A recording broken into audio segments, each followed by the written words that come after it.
بسم اللہ الرحمن الرحیم والصلاة والسلام علی رسولہ الکریم وعلی آلہ وصحبہ اجمعین اما بعد۔ میرے محترم بھائیوں، بہنوں، بچوں، بچیوں، عزیزوں، جاننے والے، نہ جاننے والے، السلام علیکم ورحمۃ اللہ وبرکاتہ۔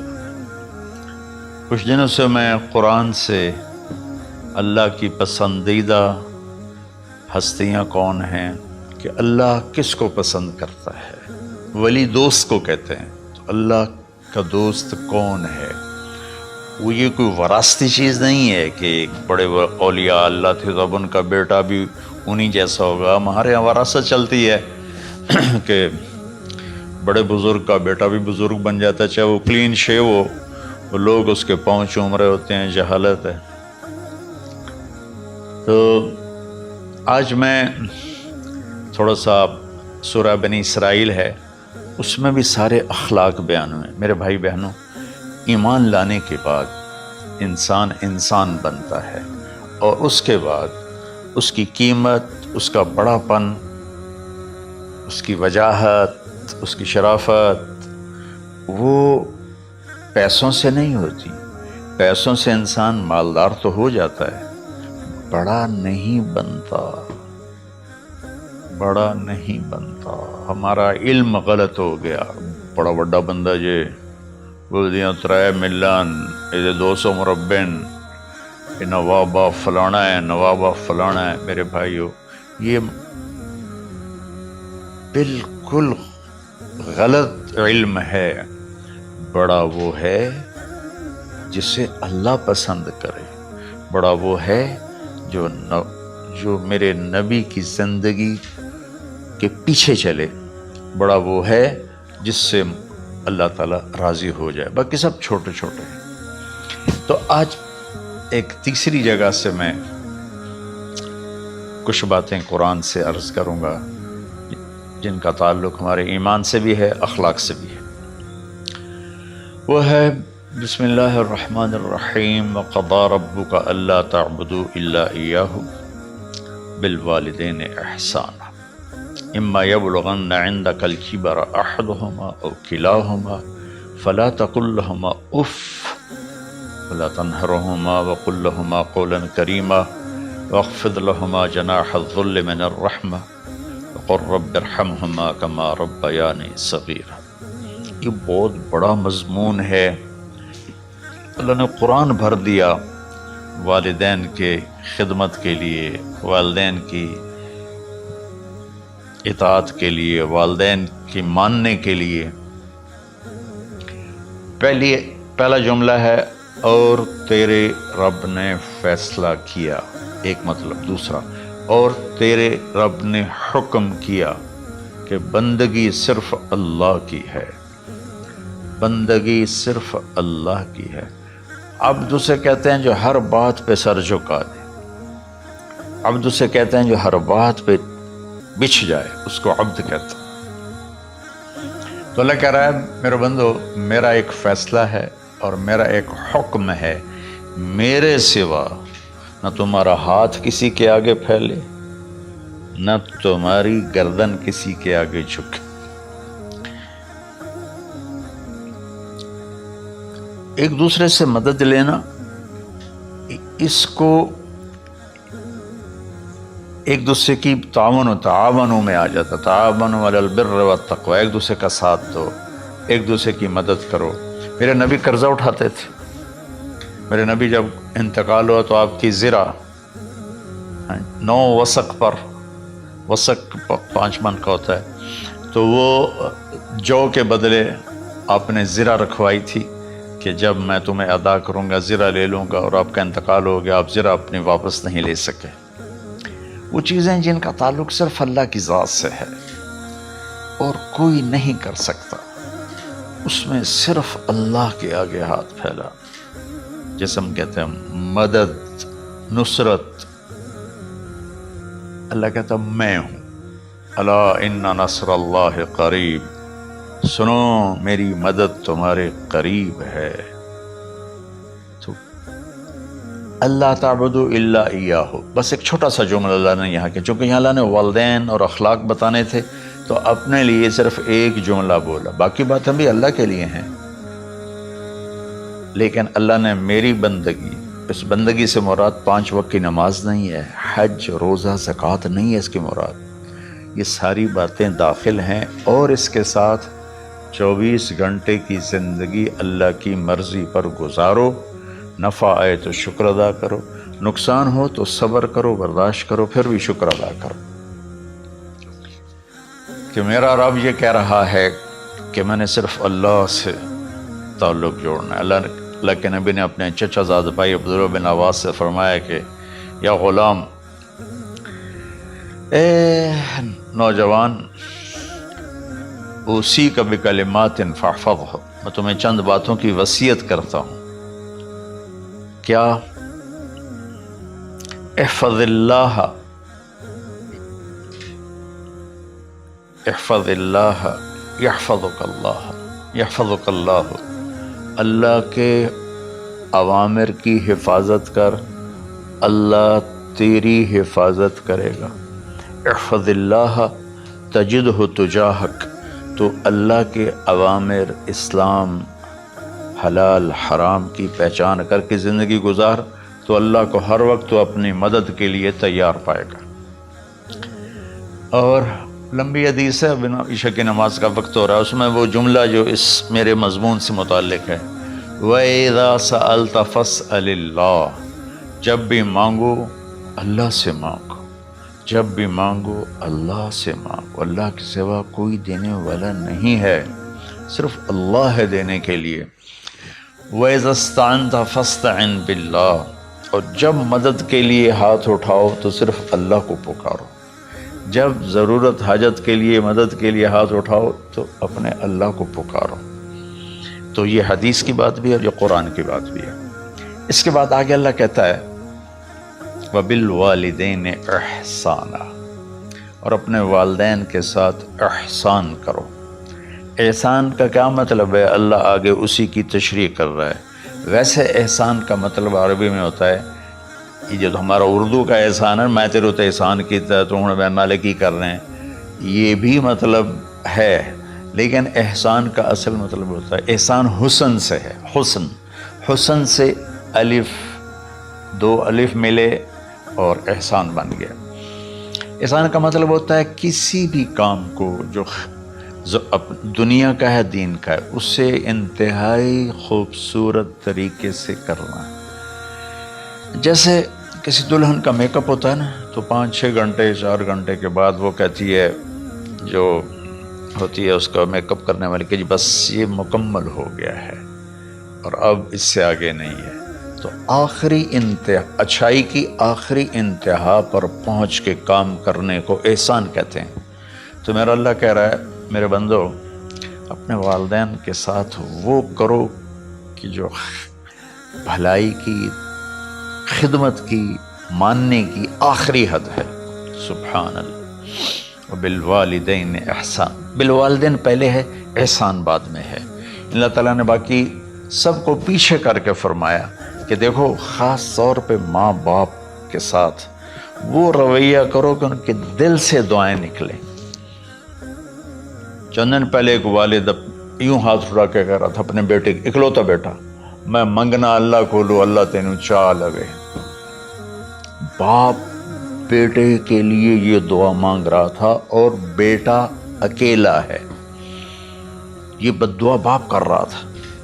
تو بھائیو، ایسی اولاد نہ بنو جس ماں نے پیٹ میں 9 مہینے اٹھایا، پھر جننے کی تکلیف برداشت کی۔ ایک شخص آیا حضرت عبید بن عمیر کے پاس کہ حضرت میں نے ماں کو اپنے کندھے پہ بٹھا کے پیدل حج کرایا ہے،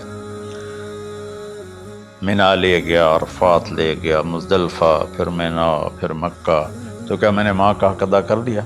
میں نے فرمایا ولا تلقۃ واحدہ، بیٹا ابھی ایک تلقہ کا حق بھی ادا نہیں ہو۔ تلقہ کسے کہتے ہیں؟ جب بچہ پیدا ہونے کا وقت آتا ہے تو ماں کو دردوں کی لہریں اٹھتی ہیں، وہ اتنی خوفناک ہوتی ہیں کہ ماں چیخ چیخ کے رہ جاتی ہے، اور بعض اوقات ڈیلیوری لیٹ ہو جاتی ہے تو وہ تڑپتی ہے، روتی ہے۔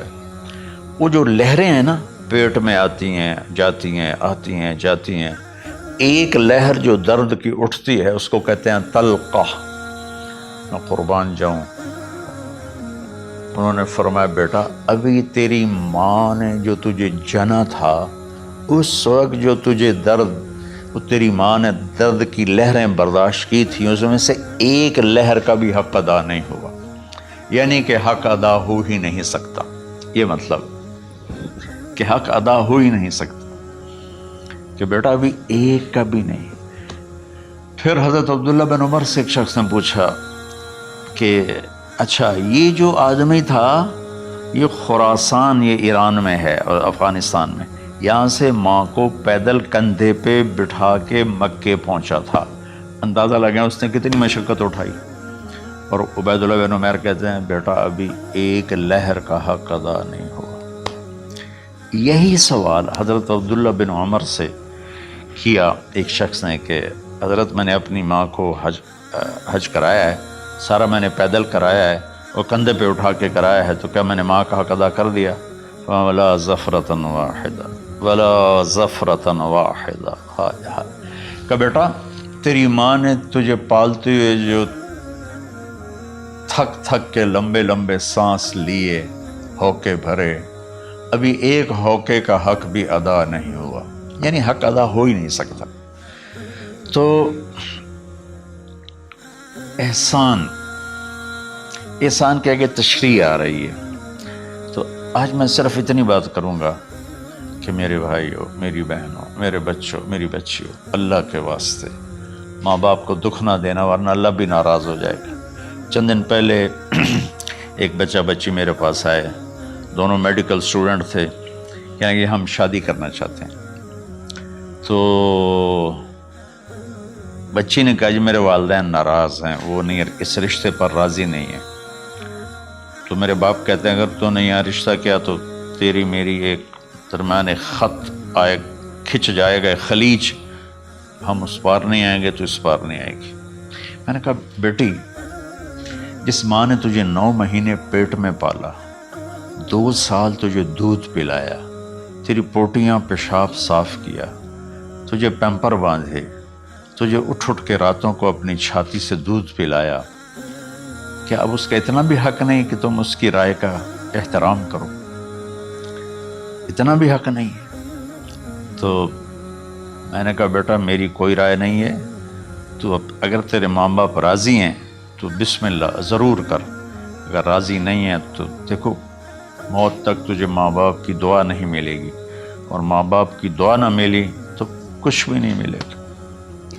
تو بھائیو دوستو، خاص طور پر آج کے کالج کے نوجوان بچے بچیاں یہ ماں باپ کے ساتھ بہت بدتمیزی کرتے ہیں، چونکہ اس میں والدین کا پہلا قصور ہے کہ انہوں نے ان کو دین نہیں سکھایا۔ بچپن میں انگلش میڈیم سکول، پھر او لیول، پھر اے لیول، تو انہیں کیا پتہ ماں کون ہے باپ کون ہے۔ ایک پرانی بات ہے، ایک شخص اپنے بیٹے کو لے کر آیا کہ یہ میرا بچہ ہے اور یہ فلاں جگہ شادی کرنا چاہتا ہے اور ہم میں سے کسی کی رائے نہیں ہے اور یہ مانتا نہیں ہے، اور اس کے ساتھ اس نے نا دھاڑے مار کے رونا شروع کیا۔ تو میں نے بچے کو دیکھا تو یوں کر کے بیٹھا تھا، اس کا باپ رو رہا ہے، ہچ کیوں تو ایسے بیٹھا ہوا۔ تو مجھے اچانک خیال آیا، میں نے کہا شیخ صاحب اس کو کہاں پڑھایا تھا؟ کہا جی امریکن اسکول۔ اس کے بعد آسٹریلیا بھیجا تھا مزید تعلیم کے لیے۔ کہ شیخ صاحب اس بچے کا کوئی قصور نہیں، آپ کا قصور ہے، اس کو تو پتہ ہی نہیں میری ماں کیا ہے میرا باپ کیا ہے۔ ایک ہماری تہذیب تھی وہ ختم ہو گئی ہے، اس میں علم نہیں بھی تھا تو ماں باپ کا۔ میں نے اپنی آنکھوں سے دیکھا، میں نے اپنے دادا کو دیکھا لیکن مجھے یاد نہیں، لیکن جو میرے دادا کے چھوٹے بھائی تھے ان کو میں سنبھلتا ہوں، ان کو میں نے دیکھا ہے، 3ری 4تھی جماعت تک میں تھا۔ 61 میں ان کا انتقال ہوا، میری 9 سال عمر تھی، تو 8 سال۔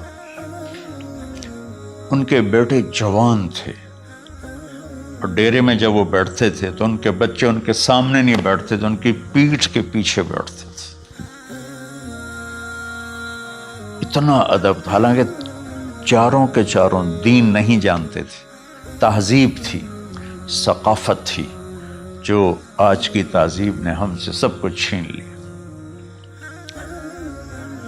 اب بھی آپ جاؤ بیٹا تھر پارکر میں گیا ہوں 2-3 دفعہ، اور وہاں مسلمان نہیں، ہندو عورتیں جب گاڑی گزرتی ہے تو گھونگھٹ کو نیچے کر لیتی ہیں، اپنا چہرے کو فوراً چھپا لیتی ہیں۔ تو خیر بہرحال میں نے کہا شیخ صاحب اس بچے کا قصور نہیں، آپ کا قصور ہے۔ تو میرے بچوں، اپنے ماں باپ کو خوش کرو، راضی کرو، ان کا راضی ہونا اللہ کی رضا ہے۔ میں اس کی تفصیل انشاءاللہ آگے بتاؤں گا، آج میں صرف اتنا ہی میں نے تمہید باندھی ہے کہ ماں باپ کا کیا مقام ہے، ان کی کیا عزت ہے۔ ایک شخص آیا، یا رسول اللہ میرا باپ میرے پوچھے بغیر میرا مال خرچ کر لیتا ہے۔ آپ نے کہا بلاؤ، چونکہ بچے کا ذاتی مال اگر ہو تو شرع کے لحاظ سے باپ پوچھ کے استعمال کرے، بغیر پوچھے استعمال نہ کرے۔ جب اسے پتہ چلا کہ میرے بیٹے نے شکایت کی ہے، تو عرب کی شاعری تو مشہور تھی، انہیں دل دل میں کچھ اشعار پڑھے۔ جو آیا تو جبریل پہلے آ گئے، یا رسول اللہ، اللہ تعالیٰ کہہ رہے ہیں آپ اس سے پوچھیں وہ شعر بتاؤ جو تیرے کانوں نے تو نہیں سنے، تیرے دل میں آئے تھے اور اللہ نے سن لیے۔ تو اللہ کے نبی نے فرمایا بھائی تیرا انشاءاللہ کیس سنتے ہیں، لیکن پہلے وہ شعر سناؤ جو تم نے تو نہیں کہے زبان سے پر اللہ نے سن لیے۔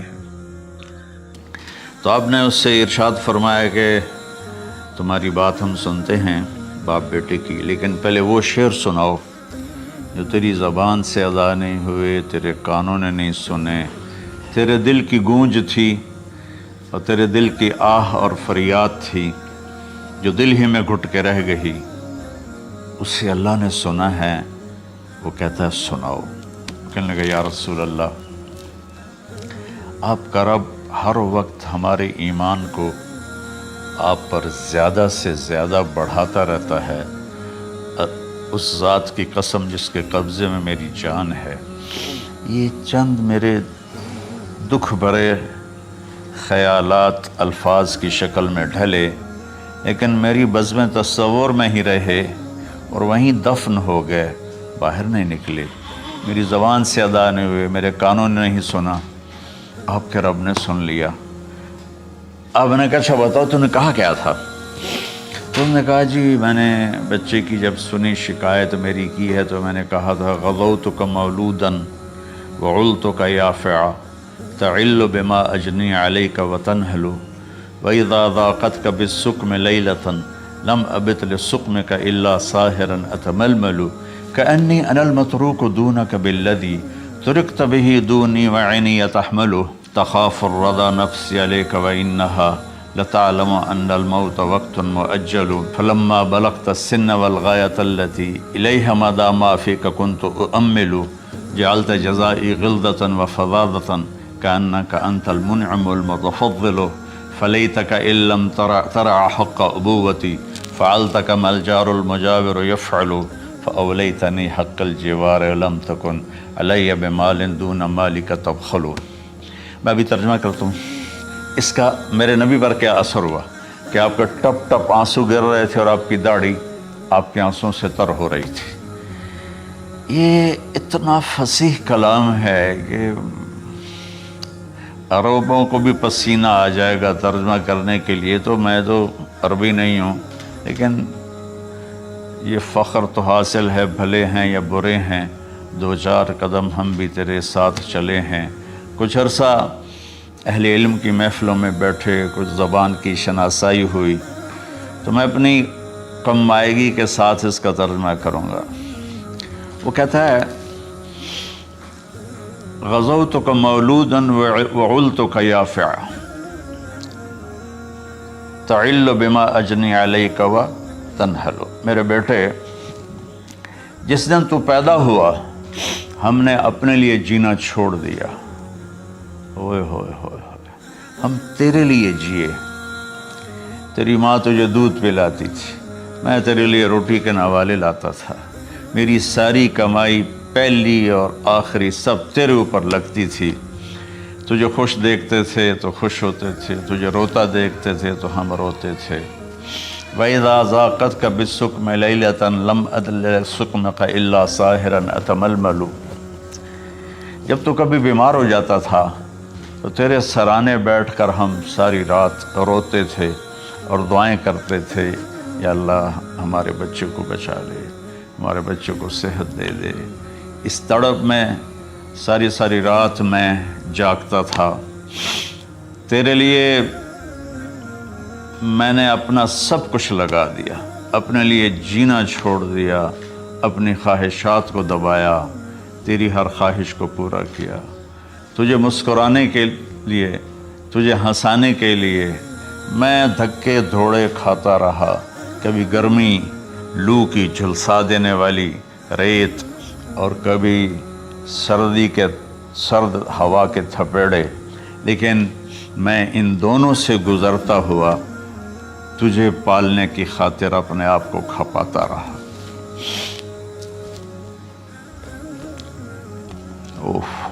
فلما بلغت السن والغایۃ التی الیہ مدی ما فیک کنت اؤمل، بیٹا میں نے اپنے ہڈیوں کا رس بھی تیرے اندر ڈال دیا، صرف کمائی نہیں، میں نے اپنے ہڈیوں کا رس تیرے اندر ڈالا، میں نے جو کچھ تھا تیرے اوپر قربان کیا۔ تجھے مسکراتا دیکھ کر میں اپنے غم بھولتا تھا، تجھے ہنستا دیکھ کر مجھے دکھ بھول جاتے تھے، اور پھر آہستہ آہستہ آہستہ میری ہڈیوں کا گودا، میری کمائی تیرے اندر گئی، اور تو ایک خوبصورت درخت کی طرح بڑھتا چلا گیا، بڑھتا چلا گیا، بڑھتا چلا گیا، بڑھتا چلا گیا، اور میری بڑھاپے نے کمر جھکا دی اور میں جھکتا چلا گیا، جھکتا چلا گیا۔ میرا خیال تھا کہ جیسے میں اس کی انگلی پکڑ کے چلتا تھا، اب میری باری ہے، یہ میری انگلی پکڑ کے چلے گا، جیسے میں اسے سینے سے لگاتا تھا، پیار کرتا تھا، جھولے جھلاتا تھا، باغ میں لے جاتا تھا، یہ ساری اس کی تعبیرات کے اندر داخل ہیں، الفاظ میں نہیں ہیں۔ تو مجھے خیال آتا تھا جب میں بوڑھا ہو جاؤں گا نا تو میرا بیٹا بھی مجھے ایسے ہی لے کے پھرے گا، میرا بیٹا بھی میری سنے گا۔ یہ 100 دفعہ پوچھتا تھا یہ کیا ہے، اور میں ہر دفعہ جواب دیتا تھا یہ ہے۔ تو اب میں بوڑھاپے میں اس سے بات کروں گا، یہ میری بات سنے گا، میں اس کو نوالے کھلاتا تھا، یہ مجھے روٹی کھلائے گا، میں اس کا انگلی پکڑ کے چلتا تھا، یہ میرا ہاتھ پکڑ کے چلے گا۔ میری کمر بڑھاپے نے جھکا دی اور میں ایک خشک پیڑ کی طرح ہو گیا، اور جوانی نے تیری کمر کو سیدھا کیا اور تو ایک تر و تازہ درخت بن گیا۔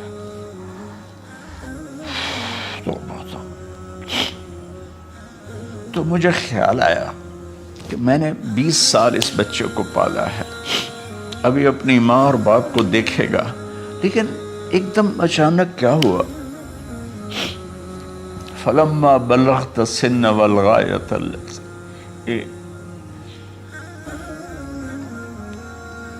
الیہا مدی ما فیک کنت اؤمل، جب تو اس عمر کو پہنچا جس میں ہماری امیدیں تیرے ساتھ لگ گئیں، ہمیں بڑھاپے نے بے آسرا کر دیا اور تیری جوانی نے تجھے ہمت دے دی، تب ہمارا خیال آیا کہ اب یہ ہمارے ساتھ وہی کرے گا جو ہم نے اس کے ساتھ کیا۔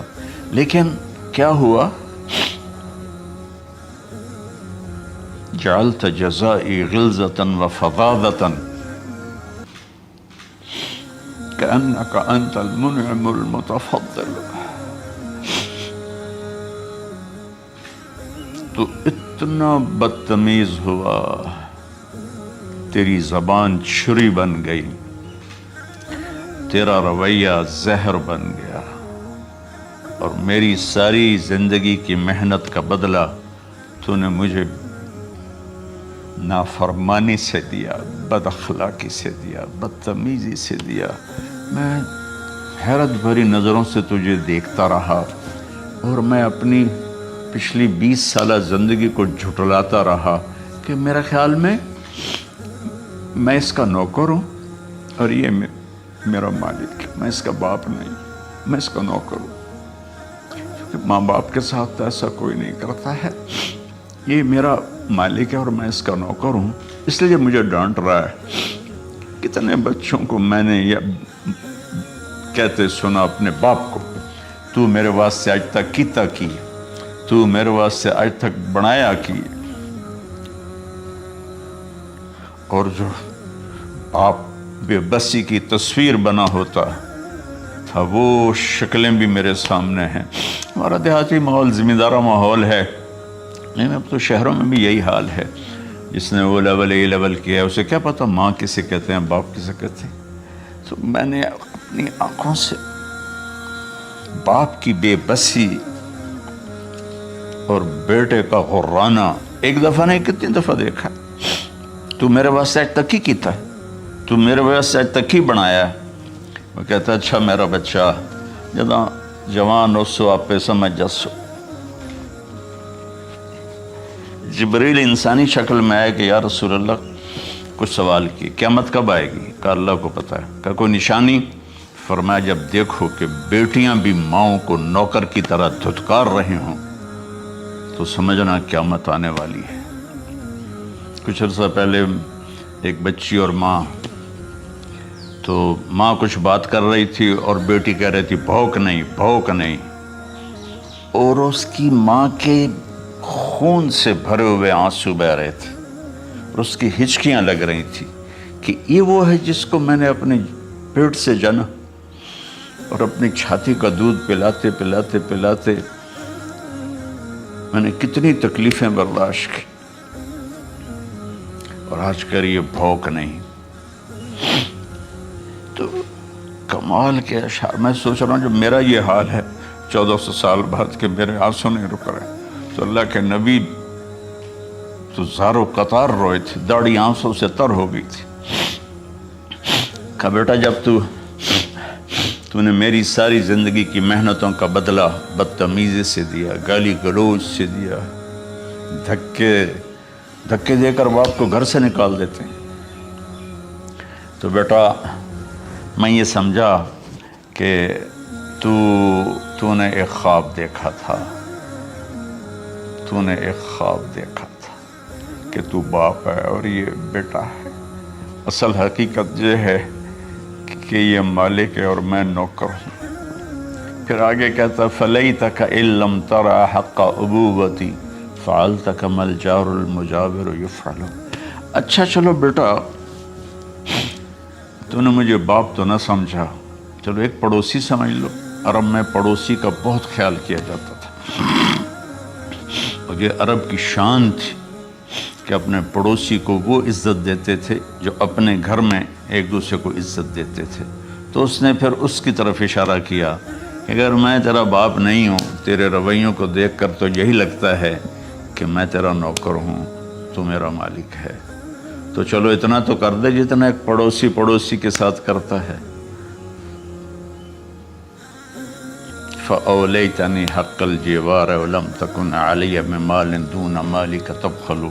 تو پڑوسی پر تو عرب خرچ کرتے ہیں، تو بھی تھوڑا سا میرے اوپر خرچ کر دیتا ہے اور تو بخیل نہ بنتا، اور میرے خوابوں کو چکنا چور کر دیا، میری امیدوں پر پانی پھیر دیا، میرے بڑھاپے کو ذلت اور رسوائی میں بدل دیا۔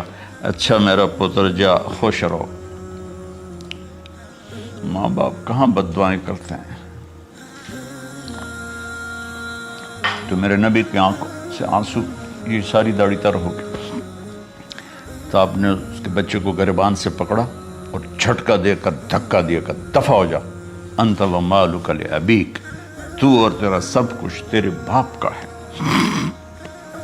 حضرت علی رضی اللہ تعالیٰ عنہ سے کسی نے پوچھا کہ آپ کے بیٹے حسن کیسے بیٹے ہیں؟ کہا حسن میرا وہ بیٹا ہے کہ جب میں چلتا ہوں تو میرے آگے نہیں چلتا، میرے پیچھے چلتا ہے۔ جب کہیں بیٹھنے کا موقع آتا ہے تو یہ پہلے نہیں بیٹھتا، پہلے مجھے بٹھاتا ہے پھر خود بیٹھتا ہے۔ جب کھانے پر بیٹھتے ہیں تو یہ روٹی کی طرف ہاتھ نہیں بڑھاتا جب تک میں نہ بڑھاؤں، یہ سالن کی طرف ہاتھ نہیں بڑھاتا جب تک میں نہ بڑھاؤں۔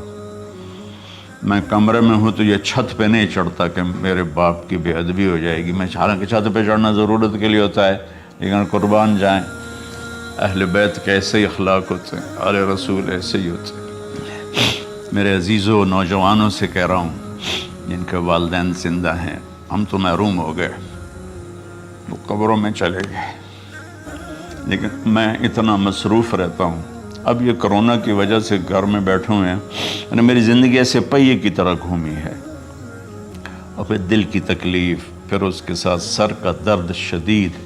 اس کے باوجود میں روزانہ 10 نفل اپنے باپ کے لیے پڑھتا ہوں، 10 نفل اپنی ماں کے لیے پڑھتا ہوں، اور 4 نفل اپنی خالہ کے لیے پڑھتا ہوں کہ ساری زندگی سجدوں میں سر رکھ کے اس کا ثواب ماں باپ کو پہنچاؤں، تو ماں باپ کا حق ادا نہیں ہو سکتا۔